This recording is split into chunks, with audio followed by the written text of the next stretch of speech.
ედმუნდ კრისპინი, დეიდა ფენსი და სიკვდილი.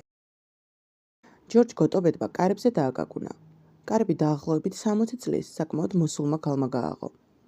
გამარჯობათ, მისტერ გოტობედ, ხმამაღლა მიესალმა იგი სტუმარს. ჩემი გვარია პრეიდი. მე თქვენი დეიდის კომპანიონი ვარ. მობრძანდით გეთახვა, ჯერჯერობით აქ დიდი არეულობაა.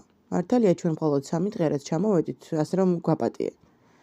რას ამბობთ, ბოდიშის მოხდა არ არის საჭირო, წაიბუტბუტა ჯორჯმა. ხმამაღლა მელაპარაკეთ თუ შეიძლება. დაიღრიალა მის პრეიდიმ. რა უბედურებაა, რომ მეც და დეიდა თქვენსაც ასე ცუდად გვესმის. დეიდა თქვენი გამაძლიერებელი აპარატით სარგებლობს. ჩემს სიყურეს კი აპარატიც ვერ შველის. აქეთ თუ შეიძლება, ქუდი აი ამ სკამზე შეგიძლიათ დადოთ. დეიდა ფენსი, რომელსაც გოტობედი პირველად ხვდებოდა, ქმნიდა საოცარ კონტრასტს თავის კომპანიონთან შედარებით. იგი სავარძელზე იჯდა. მის გვერდით პატარა რადიომიმღები იდგა, რომლიდანაც წყნარი მუსიკის ანგები იღვრებოდა. თუ ის ყრუა და არ ესმის, მაშინ რატომაა ჩართული რადიო? გაიფიქრა ჯორჯმა. მოგვიანებით მან დეიდის ყურს უკან სასმენი აპარატის ნიჟარა შეამჩნია. დისწულის დანახვაზე დეიდა საგრძნობლად გამოფხიზლდა. გოტობედს მოუხდა ხანგრძლივი მისალმების, მოკითხვების მოსმენა.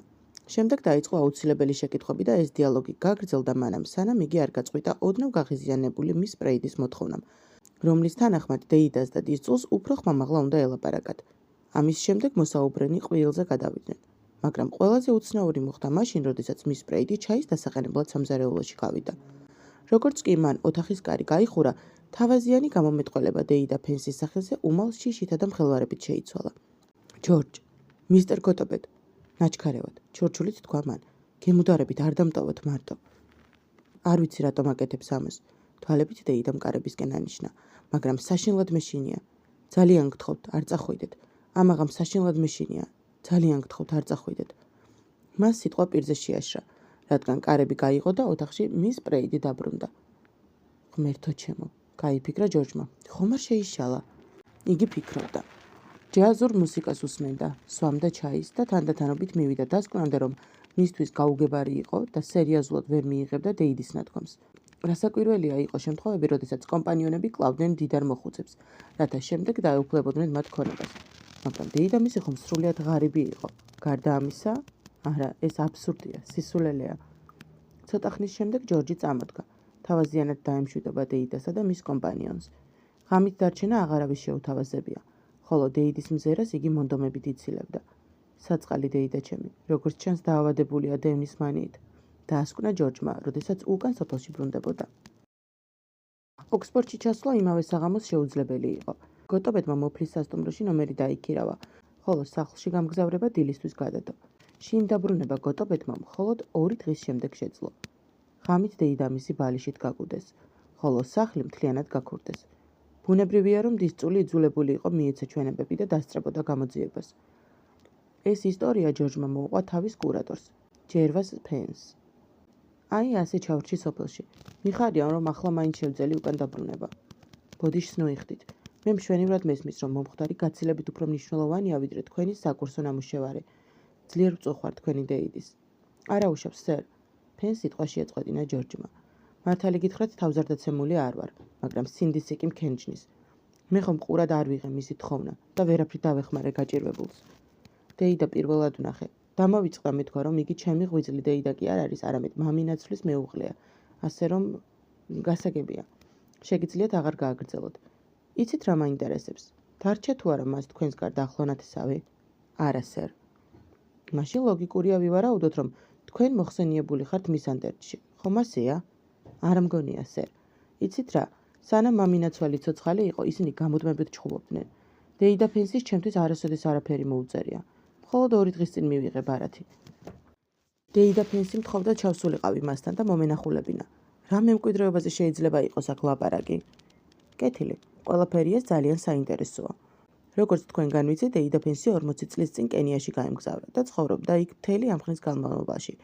მანამ სანამ მოულოდნელად, გასულ თვეს არ დაბრუნდა ინგლისში. ხომ არ იცით რატომ დაბრუნდა იგი? რა იყო ამის მიზეზი? მგონია, რომ მას ფული გაუთავდა. როგორც ჩანს, იგი იძულებული იყო უფრო და უფრო სადად, მოკრძალებულად ეცხოვრა და რადგან იგი ამაყი ქალი იყო, გადაწყვიტა ეცხოვრა ინგლისში, სადაც მას არავინ იცნობს. გასაგებია. ესე იგი მემკვიდრეობა ფაქტიურად არ არსებობს. რატომ არა? დარჩა მისი დაზღვევის ფურცელი. მისი სიცოცხლე დაზღვეული იყო საკმაოდ დიდ ფულად. ნახევარს მიიღებს მისი კომპანიონი მის ბრეიდი. მეორე ნახევარს კი მე. ჯორჯი წამით შეყოვნდა. შემდეგ კი განაგრძო. მითხარით, სერ, თქვენ როგორ ფიქრობთ, ვინ ჩაიდინა დანაშაული? ძარცველმა? თუ მის ბრეიდიმ?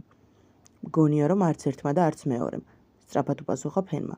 ხომ არა გაქვთ თქვენი დეიდის ფოტოსურათი? ჯორჯმა თავი გააკნია. არა, სერ. მაშინ თქვენ მხოლოდ დოუკინზის იმედად უნდა დარჩეთ. ეს ჩემი ერთ-ერთი ყოფილი სტუდენტთაგანია. რამდენიმე წელიწადია, რაც ნაირობიში ცხოვრობს. დოუკინზი გულღია და კონტაქტურია და თითქმის ყველას იცნობს. მგონია, რომ იგი შეძლებს შეგვატყობინოს ზოგიერთი უტყუარი ფაქტი თქვენს დეიდასა და მის ბრეიდზე. ფენი წამოდგა. მოგეხსენებათ, რომ ტელეგრაფი ჩქარა მუშაობს. მოდით 1-2 საათში შევხვდეთ. მართლაც 2 საათის შემდეგ ნაირობიდან შემდეგი შინაარსის პასუხი დაბრუნდა. ფენსი ლუმის იყრუა. ბრეიდის მშვენიერი სმენა აქვს, პატივისცემით დოუკინზი. დეპეშის წაკითხვის შემდეგ ჯორჯმა გაკვირვებით იკითხა. რას ნიშნავს ეს, სერ? ფენმა ჩაიცინა და განაცხადა. ამ ცნობის სისწორის შესამოწმებლად აუცილებელია გავგზავნოთ ნაირობიში ფოტოსურათი იდენტიფიკაციისთვის. მე დავრეკე პოლიციაში და ახლა ისინი სწორედ ამით არიან დაკავებულნი. პირადად ჩემთვის კი უკვე ყველაფერი ნათელია. მე კი ჯერჯერობით ამ საქმის ვერაფერი გამიგია. ჯორჯ, ნუ თუ თქვენთვის აქამდე გაუგებარია, რომ ქალი, რომელსაც თავი მის ბრეიდად მოგქონდა, თქვენი დეიდაა, ხოლო ის, ვისაც თქვენ დეიდად თვლიდით, მის ბრეიდი იყო. არ არის ძნელი, აგრეთვე გაერკვიო მიზეზებსა და მოტივებში. დაფიქრდით. დეიდა თქვენი, რომელსაც არაფერი არ დარჩა დაზღვევის გარდა, ჩამოდის ინგლისში, მის ბრეიდისთან ერთად. აქ მათ არავინ იცნობს. მან როგორღაც მოახერხა როლების შეცვლა, მოკლა კომპანიონი, რათა დაუფლებოდა დაზღვევით განკუთვნილ ფულს. თქვენ კი დაგპატიჟათ, რათა წინასწარ გაეკარწყლებინა მოსალოდნელი ეჭვები. დეიდა თქვენმა იცოდა, რომ ეს ეჭვები აუცილებლად გაჩნდებოდა მოკლულის ვინაობის გარკვევისას, რადგან არც მას და არც მის ბრეიდს მთელს ინგლისში არავინ იცნობდა. ამავე დროს მეტი დამაჯერებლობისათვის და თვალის ასახვევად მის მიერ ინსცენირებულ იქნა სახლის გაძარცვა. ჩვენ ალბათ ვერასოდეს ვეღარ მივხვდებით, თუ რა გზით მოახერხა თქვენმა დეიდამ დაეთანხმებინა მის ბრეიდი ასეთ ავანტიურაზე, თუმცა თქვენი აღწერის მიხედვით შეიძლება დავასკვნათ, რომ იგი უნებისყოფო, სუსტი ხასიათის ადამიანი იყო, რომელიც ადვილად ექცეოდა სხვისი გავლენის ქვეშ. მოიგონეთ მისი სიტყვები, არ ვიცი, რატომ აკეთებს ამას. საწყალი მოხუცი, მას რაღაცის ეჭვი ჰქონდა. მაგრამ სერ, თქვენ როგორ მიხვდით ყველაფერ ამას? მოიგონეთ რადიო, ჯორჯ, უპასუხა ფენმა.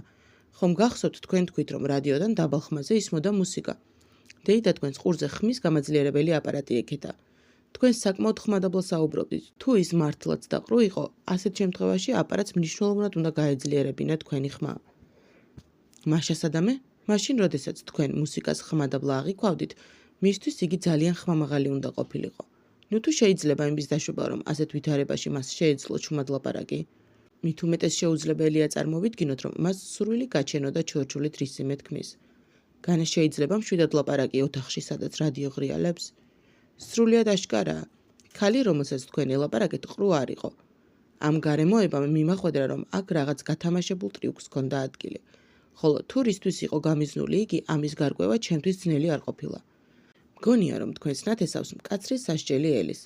მართალი გითხრათ, დეიდა თქვენი სავსებით იმსახურებს მას.